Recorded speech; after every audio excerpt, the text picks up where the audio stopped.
Hello everyone. Episode की शुरुआत में हमें पता चलता है कि मू चैंग को एम्बुलेंस में ले जाने वाली इसी की ये डॉक्टर फ्रेंड थी, जो इसे बताती है कि इसने कहानी के अंदर जो छेड़छाड़ की थी इसी वजह से इसे ये सज़ा मिली है। मू चैंग कहता है कि अच्छा, यानी कि छेड़छाड़ की सज़ा जब इतनी है यानी कि मैं कभी भी प्लॉट को चेंज कर सकता हूँ। बेहोश होना कौन सी बड़ी सज़ा होती है। लेकिन ये इसे बताती है कि सज़ा तो तुम्हें अब मिलेगी, अब तुम्हें प्लॉट के अकॉर्डिंग ही चलना पड़ेगा जो वो तुमसे कराएगा।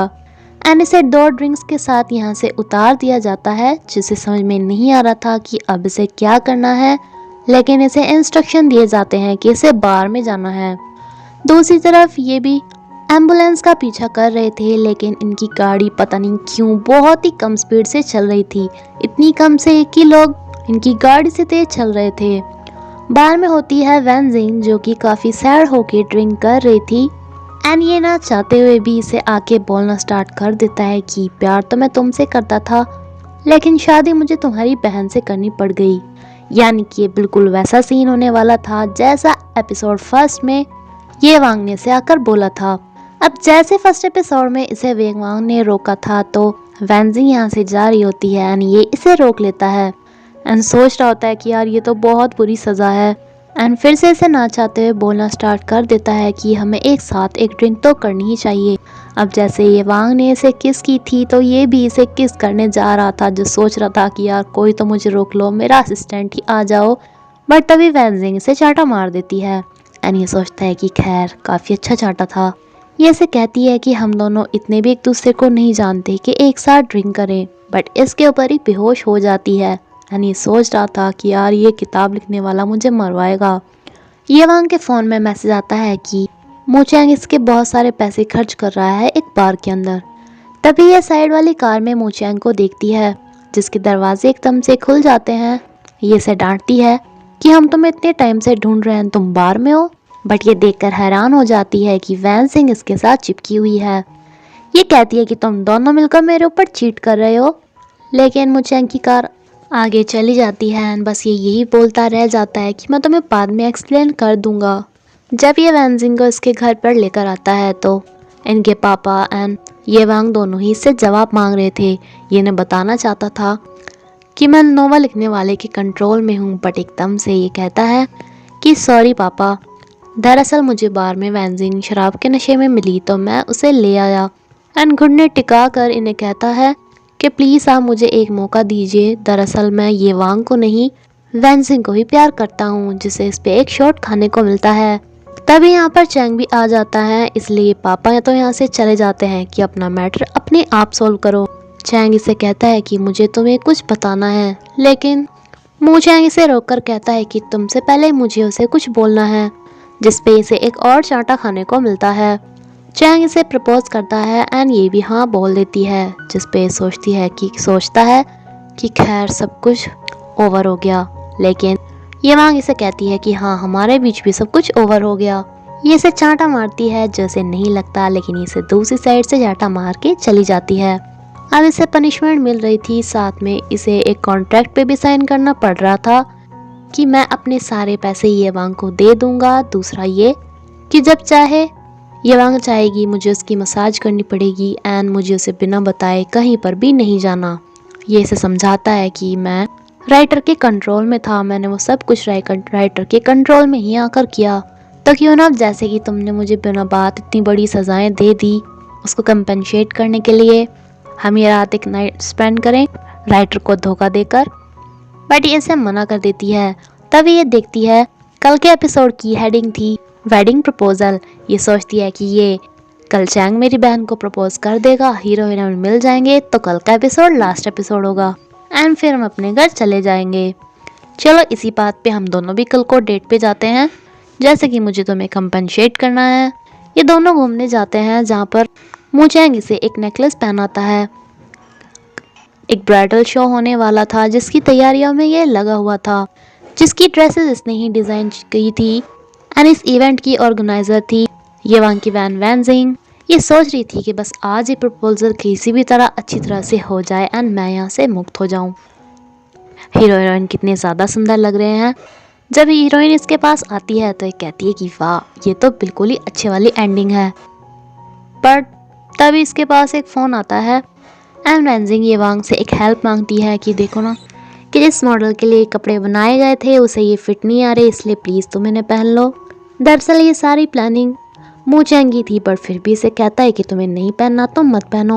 लेकिन ये सोचती है कि हैप्पी एंडिंग के लिए मैं कुछ भी कर सकती हूँ, कोई भी गड़बड़ नहीं होनी चाहिए। इसलिए ये मान जाती है एंड इस ड्रेस को पहन कर स्टेज पे आती है, जहाँ पर इसके आते ही मू चैंग यहाँ पर आके इसे सरप्राइजिंगली प्रपोज करता है एंड ये बहुत ज़्यादा शॉक में थी।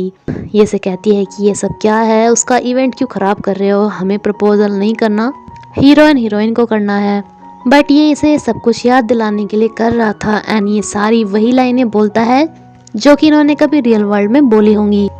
राइटर इस पे से हाँ बुलवा देती है, जिसपे मू चैंग काफ़ी ज़्यादा खुश हो जाता है, लेकिन अगले ही पल ये अपनी मर्जी से इसे ना बोल देती है। ये राइटर के प्लॉट के हिसाब से नहीं हुआ था, इसलिए ये यहीं पर ही बेहोश हो जाती है एंड ये भी इसी वर्ल्ड में आ जाती है जहाँ पे मू चैंग आया था।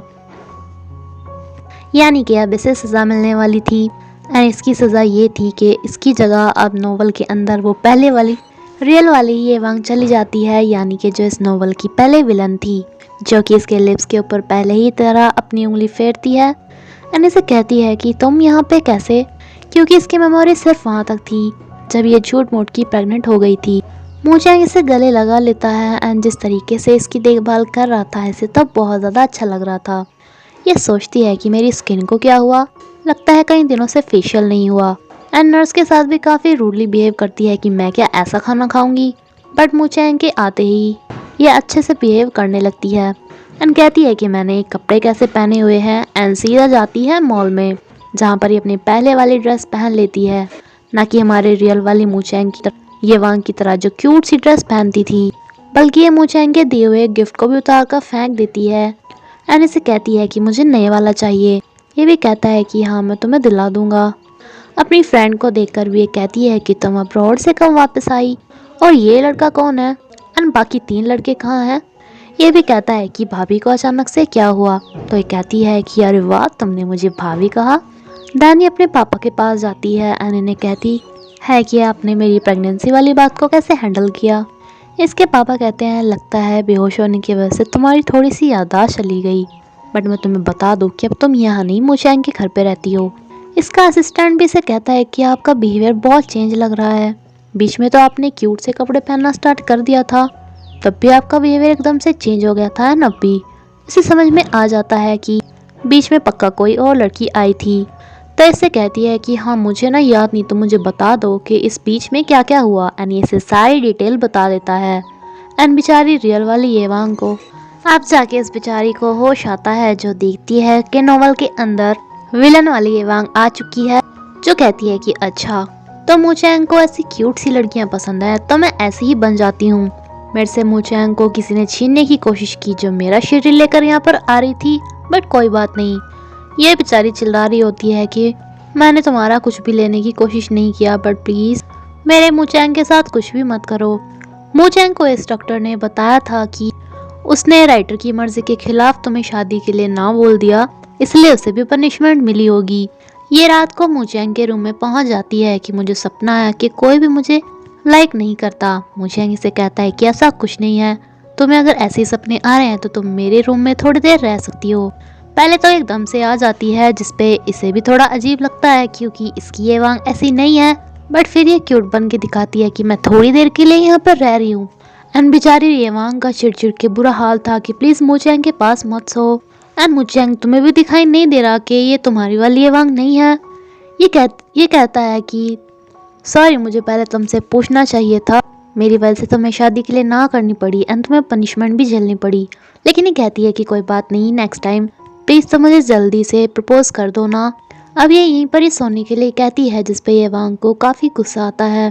मू चैंग को भी इसका बिहेवियर थोड़ा अलग लग रहा था, तब ये नोटिस करता है कि आज इसने दूसरा परफ्यूम लगाया हुआ है एंड जिस तरीके से अब ये वांग इसे छेड़ रही थी, तो अब इसे पूरा शक हो जाता है कि शायद ये कोई और है।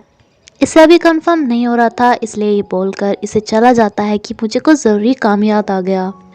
दैन ये इसे बीच पर लेकर आता है जहाँ पर ये इससे बहुत ज़्यादा चिपक रही थी एंड मू चैंग भी इसे ऑब्जर्व कर रहा था कि ये इसके वाली ये वांग है या नहीं। बट दैन ये सोच रहा था कि शायद ये राइटर के कहने से ये सब कुछ कर रही होगी। एंड येवांग को काफ़ी बुरा लग रहा था कि मू चैंग तुम इसे भी बीच पर लेकर आए। ये मू चैंग को कहती है कि मुझे प्रपोज करो, बस इसे समझ में नहीं आ रहा था कि इसे करना चाहिए या नहीं। ये इसे शादी के लिए प्रपोज करने के लिए रेडी हो जाता है, जिस पे इसे काफ़ी बुरा लग रहा था। ये इसे कहती है कि मैं तुम मुझसे शादी कर लो, दैन मैं अपने सारे शेयर्स में दे दूंगी। बट मू चैंग नोटिस करता है कि इसके पास तो कोई शेयर बचे ही नहीं, इसने अपने आधे शेयर तो पहले ही लुटा दिए थे। ये वांग बहुत ज़ोर ज़ोर से चिल्लाना स्टार्ट कर देती है कि मैं यहाँ पे हूँ, मैं वहाँ पे नहीं हूँ, जो कि इसे अपने लॉकेट के थ्रू थोड़ा सा सुनाई दे जाता है। ये कहता है कि तुम कहाँ हो ये वांग, तो ये वांग कहती है कि मैं तो यहीं हूँ। दैन ये से बोल देता है कि मैं तुम्हें आज प्रपोज नहीं कर रहा, फिर से बड़ी वाली सेरेमनी करेंगे तब मैं तुम्हें प्रपोज करूँगा। लेकिन इसके जाते ही बोलना स्टार्ट कर देता है कि ये वांग तुम कहाँ पर हो, तुम मुझे छोड़कर कहाँ चली गई, तुम्हें पता है मैं सिर्फ तुम्हें ढूंढने के लिए ही इस वर्ल्ड में आया था। इस पर ये वांग भी सोचती है कि मुझे ढूंढने के लिए, यानी कि तुम हो कौन। देन इनकी फास्ट की मीटिंग्स दिखाई जाती है। इसी के साथ एपिसोड यहीं पर ही खत्म होता है फ्रेंड्स। Thank you. अगर आपको मेरी वीडियो अच्छी लगे तो प्लीज़ लाइक करिएगा।